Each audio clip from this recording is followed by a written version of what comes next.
Bonjour tout le monde, donc nous voici partis sur une vidéo pour faire un petit atelier d'art plastique. Donc pour celles et ceux qui n'en avaient pas l'habitude, certes ça va être différent de ce qu'on peut faire en cours quand on est tous ensemble ici à l'école d'art plastique. Et voilà, c'est le moyen de garder un petit peu le contact et que vous puissiez continuer à créer même à la maison et en ayant voilà, des petites consignes que je vous donne comme ceci par vidéo. Donc le concept est assez simple, je vous explique, je vous présente d'abord le travail, je vous explique une étape, je vous invite à mettre sur pause à ce moment-là, vous réalisez cette étape-là. Quand l'étape est terminée, vous relancez la vidéo et vous pouvez avoir à la suite des explications et voilà, vous n'hésitez pas à mettre en pause à chaque fois. Et comme ça, vous pouvez faire tout l'exercice en prenant bien le temps d'écouter chacune des consignes. Donc aujourd'hui, tout et tout ensemble, on va réaliser quelque chose dans ce genre-là. Donc, si je décompose un petit peu l'ensemble, on a sur la partie haute du travail une sorte de paysage assez simple. Et ensuite, sur la partie basse, ce que j'appelle des strates, donc différentes lignes qui correspondent un petit peu aux différentes épaisseurs qu'il peut y avoir dans la Terre, qui ont toutes des formes et des couleurs différentes et à l'intérieur desquelles, il va y avoir un texte. Donc ça, c'est l'exercice de départ. Sur le blog, je vous mettrai 2 ou 3 autres exemples de cet artiste qui m'a inspiré pour que vous voyez notamment au niveau des harmonies colorées, des couleurs que vous pouvez choisir vers quoi vous pouvez partir. Et nous, on va donc voir comment réaliser tout ceci étape par étape. Pour réaliser cet exercice, vous allez avoir besoin d'une feuille de papier, donc idéalement format A4, plus grand si vous avez du plus grand. Il vous faudra un crayon de papier, un feutre de couleur plutôt foncé et ensuite ce que j'appelle une technique de mise en couleur. Donc après c'est à vous de voir en fonction de ce que vous avez à la maison et de ce que vous aimez utiliser. Ça peut être des crayons de couleur, ça peut être des feutres, ça peut être de la peinture, ça peut être de l'encre, ça peut être voilà, des choses avec lesquelles vous êtes à l'aise et idéalement que vous ayez quand même suffisamment de couleurs différentes pour qu'on puisse vraiment travailler. Sur la feuille de papier blanc, vous allez donc venir réaliser cette partie-ci du dessin. Vous allez tracer un premier trait, comme ceci, qui est courbe, qui va séparer la partie haute, donc où on va avoir l'arbre, que je vous ai montré tout à l'heure, et toute la partie basse où il y a les strates. Les strates, le principe, ça va être ensuite de faire d'autres lignes courbes, mais aucune ne ressemble à une autre, c'est-à-dire qu'elles partent toutes dans des directions différentes, elles sont toutes différentes les unes des autres. Vous voyez, celle-là, elle commence par monter, puis elle descend. Celle-là, elle est plutôt en bas, elle monte, puis elle redescend. L'idée à la fin, c'est d'avoir à chaque fois des bandes qui ne sont pas toutes de la même épaisseur tout du long. Selon la taille de votre feuille de papier, si vous avez une petite feuille, ça va plutôt être 8 ou 9 traits comme ceci pour avoir différentes bandes. Si vous avez une grande feuille comme la mienne, ça peut être un petit peu plus. Ça, c'est à vous de voir. Donc voilà, vraiment la première étape. Un tracé comme ceci qui va séparer les deux parties du dessin et ensuite tout un tas de tracés un peu courbes pour faire ce que j'appelle ces fameuses strates. Donc juste un petit point, moi je réalise tout ça au feutre pour que ce soit très visible à la vidéo parce que le crayon de papier vous verriez pas grand chose. Vous bien sûr vous réalisez tout ça au crayon de papier, ce qui vous permettra de gommer si vous avez fait une erreur notamment. Donc voilà, je vous laisse réaliser cette partie-là. Pendant ce temps-là, vous mettez sur pause, on se retrouve tout de suite après pour la suite de la vidéo. Une fois que toutes les strates sont faites, donc je rappelle des zones courbes, des traits courbes qui forment des zones qui sont toutes différentes les unes des autres et normalement on a une partie supérieure, comme ici, où il n'y a rien. On va maintenant s'occuper de cette fameuse partie supérieure. Donc l'idée dans cette partie supérieure, ça va être de réaliser un petit paysage relativement simple, avec 2-3 éléments qui sont obligatoires, et tout le reste, c'est vous qui les rajoutez si vous en avez envie. Qu'est-ce qui va être obligatoire? Il va falloir rajouter une petite ligne de sol. Sur cette ligne de sol, on aura au moins un arbre, et derrière cet arbre, en petit ou en gros, ça ce sera à vous de voir, il faudra qu'on ait soit le soleil, soit la lune. Je vous montre, donc moi pour que ce soit plus clair, je vous ai rajouté cette deuxième étape dans un feutre d'une couleur différente, je l'ai rajouté en rouge. Donc la partie noire, c'est la première partie qu'on a fait, la partie rouge, c'est cette fameuse deuxième partie. Donc comme vous le voyez, ce que je vous expliquais, une ligne de sol. Sur cette ligne de sol, j'ai fait mon fameux arbre dont je vous parlais tout à l'heure, et j'ai une lune que j'ai fait voilà, relativement grosse. Ça, c'est tout ce qui est obligatoire. Ensuite, si vous avez envie de faire plus d'arbres, vous pouvez tout à fait faire plus d'arbres. Il peut y avoir des animaux, il peut y avoir des personnages dans votre composition. Il peut, comme moi, y avoir des petits accessoires. Moi, j'ai rajouté une balançoire. On peut très bien imaginer un vélo ou ce que vous avez envie. Complétez votre composition. Du moment qu'il y a la ligne de sol et l'arbre, tout va bien. Et derrière ou sur le côté, vous allez venir mettre une lune ou un soleil. Là, c'est à vous de voir. Donc, même chose, cette étape se fait au crayon de papier pour commencer. Et quand cette étape sera terminée, on pourra passer à la suite. Pour l'instant, je vous laisse une nouvelle fois mettre sur pause la vidéo, réaliser cette partie du dessin et je vous explique ce qui va se passer au niveau de la couleur juste ensuite.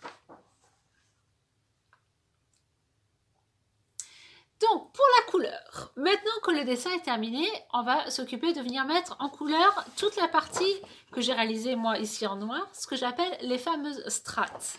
Donc, dans ces cas-là, il y a deux options. Soit vous avez de la peinture, de l'encre, de l'aquarelle, quoi qu'il en soit, des techniques qui vont permettre de mélanger vos couleurs et d'en fabriquer de nouvelles. Soit vous avez plutôt des crayons de couleur ou des feutres, là il faudra juste piocher les couleurs dont vous allez avoir besoin. Quelle que soit la technique, le principe c'est de choisir une couleur de base. Sur le mien, et encore une fois, ça n'étonnera personne, la couleur de base c'est le rouge. Et vous allez pouvoir utiliser des couleurs qui sont proches de cette couleur de base pour remplir chacune des zones. Donc moi, c'était le rouge, ma couleur de départ. J'ai utilisé du orange, j'ai utilisé du rose et j'ai utilisé des couleurs qui tendent vers le marron et des jaunes qui sont légèrement orangés. Toutes ces couleurs, elles vont très bien ensemble parce qu'elles se ressemblent, elles sont assez proches de cette fameuse couleur de départ. Vous allez choisir votre couleur. C'est absolument pas obligatoirement rouge, ça peut être du bleu. Dans ces cas-là, vous pouvez faire tous les bleus de votre choix. Vous pouvez même ajouter du vert ou du violet.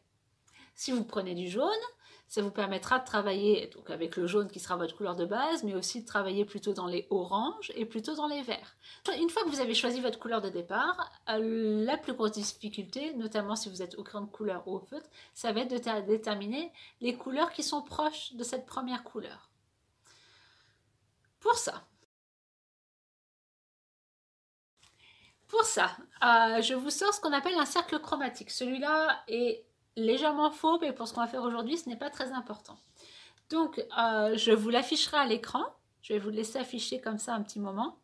Le principe, c'est quand vous choisissez une couleur, vous pouvez prendre les couleurs qui sont juste autour. Mais bien évidemment, celles qui sont en face, notamment, ne peuvent pas être utilisées. Donc, si je prends du bleu, je peux prendre tous les bleus, puis le bleu un peu turquoise, puis le violet. On peut utiliser toute cette gamme-là. Si je choisis le orange, ça va me permettre de travailler avec les jaunes, le rouge, voire même jusqu'au rose. Donc, je vous laisse à l'écran pas longtemps, un petit moment, juste le temps de bien voir à quoi ça ressemble, sans trop vous cacher les couleurs. Donc voilà, le principe, ça va être d'utiliser des couleurs qui sont proches.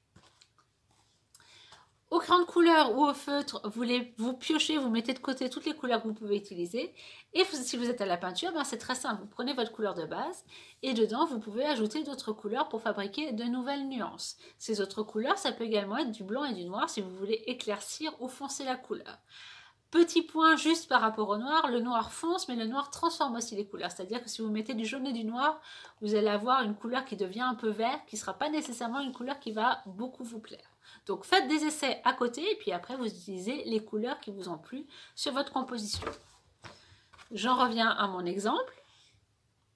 L'idée c'est donc, j'avais le rouge, j'ai fabriqué d'autres couleurs et les couleurs, j'en ai mis une par ligne. C'est-à-dire qu'à chaque ligne, à chaque strate, on a une couleur différente. Si jamais il y a des couleurs qui vous plaisent particulièrement, ça peut arriver, il est tout à fait possible de la mettre à plusieurs endroits sur la composition, juste pas de zones qui sont côte à côte.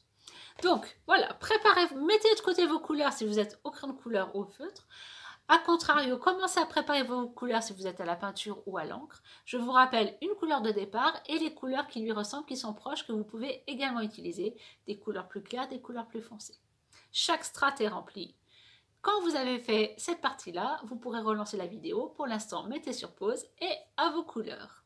Quand cette partie est faite, donc toutes les strates ont été mises en couleur, on va s'occuper de la partie au-dessus. Donc là où on a notre fameux paysage, ce qu'au tout début j'avais dessiné en rouge par rapport à tout ce que j'avais dessiné en noir.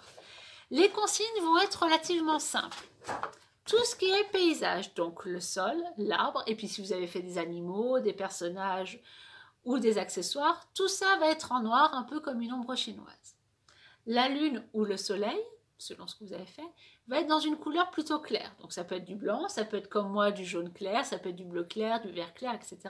Mais vraiment, j'insiste, une couleur plutôt claire. Et ensuite le ciel, vous allez venir le faire dans une couleur moyenne que vous aurez déjà utilisée dans votre composition. Donc moi, la couleur, on retrouve celle que j'ai utilisée ici, elle se retrouve ici. La seule contrainte dans le choix des couleurs, c'est d'essayer de ne pas choisir celles qui sont tout en haut, sinon ce sera un petit peu étrange. Mais après, vous prenez celle que vous voulez, juste idéalement pas trop claire pour que la lune ou le soleil ressortent bien. Donc à terme, vous avez votre paysage en noir, votre lune soleil en couleur plutôt claire et votre ciel en couleur moyenne, ce qui va permettre de bien faire ressortir le tout. Donc encore une fois, je vous laisse mettre sur pause et on reprend pour la toute dernière étape quand vous avez terminé cette partie-là. Bien, une fois que c'est terminé, là, a priori, on a fait tout ce qui concernait vraiment la couleur. On a travaillé les strates, on a travaillé le paysage. Il ne reste plus qu'à faire la partie dont je vous ai parlé rapidement au début, le texte. Pour le texte, là, c'est vraiment vous qui choisissez, il n'y a aucun texte imposé. Ça peut tout à fait être des paroles de chansons, ça peut être un poème que vous avez appris à l'école, ça peut être un texte que vous avez vous-même inventé, une histoire, pourquoi pas. Ça peut être juste des prénoms de gens que vous aimez bien, des personnes de votre famille, vos copains et vos copines à l'école. Vous choisissez. Je vous invite peut-être juste avant de passer à cette étape de réfléchir à ce que vous voulez marquer sur un petit brouillon, comme ça, après, quand vous vous lancez, vous savez ce que vous comptez marquer. C'est le moment où on va avoir besoin de notre fameux feutre de couleur foncée. Donc noir, marron, bleu foncé, vert foncé, violet, ça va dépendre de ce que vous avez mis comme couleur déjà dans un premier temps et puis de ce que vous aimez tout simplement. Le principe, ça va donc être de venir mettre le texte entre deux lignes, sur une strate. Et l'idée, c'est que les lettres remplissent toute la strate, c'est-à-dire que la lettre commence en haut de la ligne et descend jusqu'à la ligne du dessous. Ça marchera sur toutes les parties qui sont un petit peu larges. Là où c'est très très fin, il n'y a pas besoin de mettre de texte. Vous les mettez juste sur les parties qui sont assez épaisses. Je vous remonte mon modèle. Voilà, vous voyez que quand c'est très fin, notamment ici, j'ai pas mis de texte. Je l'ai mis sur les parties un peu grosses pour que le texte se voit malgré tout. Vous choisissez une écriture qui vous plaît, ça peut être votre écriture, ça peut être une écriture un petit peu décorée. Et donc vraiment, j'insiste, chaque lettre de votre et de vos mots doit remplir tout l'espace entre deux lignes. Plus simplement, juste en dessinant les couleurs. Le premier mot, là j'ai pris mon prénom. On dessine les lettres, elles vont quasiment du bas jusqu'à quasiment haut. On peut laisser un tout petit espace si vraiment vous avez envie. Mais les lettres sont vraiment le plus grand possible. Et bien sûr, quand ma zone est plus petite, la lettre est plus petite. Quand elle devient plus épaisse, la lettre est plus grande. Mon U, par exemple, est plus grand que mon L. Là, par contre, ça ne va pas parce que les lettres sont trop petites. Elles ne remplissent pas tout l'espace qui est laissé disponible. Donc vraiment, l'idée, c'est d'avoir des très grandes lettres qui remplissent bien tout l'espace. Donc, je vous laisse faire toutes ces lettres. Vous écrivez votre texte, votre poème, votre chanson, ce que vous avez choisi d'écrire. Et à la toute fin, ça c'est un petit bonus si vous en avez envie, c'est dans certaines lettres, les lettres qui sont fermées, vous pouvez venir colorer des parties de lettres. Donc c'est valable pour les O, pour les A, pour les B, pour les R. Vous pouvez venir colorier certaines de ces lettres. Pas toutes, parce que sinon ça va très vite prendre beaucoup de place, mais voilà, vous pouvez venir en colorier quelques-unes. Toujours pareil, avec des couleurs qui vont bien avec l'ensemble. Moi, j'ai utilisé du doré, donc on n'est pas loin du jaune, un petit peu de tournesol. J'ai utilisé du rouge foncé, etc. Une fois que vous avez fait une fois que vous avez écrit tous les mots dans chacune de vos strates, qu'il y a bien des mots dans toutes les strates qui sont un petit peu épaisses, le travail est terminé. Donc vous n'oubliez pas de signer votre travail devant, derrière, où vous avez envie. Ça, c'est vous qui choisissez. Et voilà, l'exercice de cette semaine est terminé. N'hésitez pas à demander à vos parents à me l'envoyer, que ce soit par SMS ou par mail pour que je puisse le voir. Et puis, quoi qu'il en soit, j'espère que là, vous aurez passé un bon moment, même si on n'est pas ensemble, qu'on se retrouve une nouvelle fois à distance. Donc, je vous dis à très vite, et puis j'espère en vrai, si jamais il s'avérait qu'on n'a pas le droit d'ouvrir l'école tout de suite à la rentrée, eh bien, on reprendra le cycle des visios et des petites vidéos comme celle-ci, jusqu'à ce qu'on puisse se retrouver comme ça à l'école d'art plastique en vrai. Je vous souhaite une bonne après-midi, et puis de bonnes vacances, et je vous dis à très bientôt.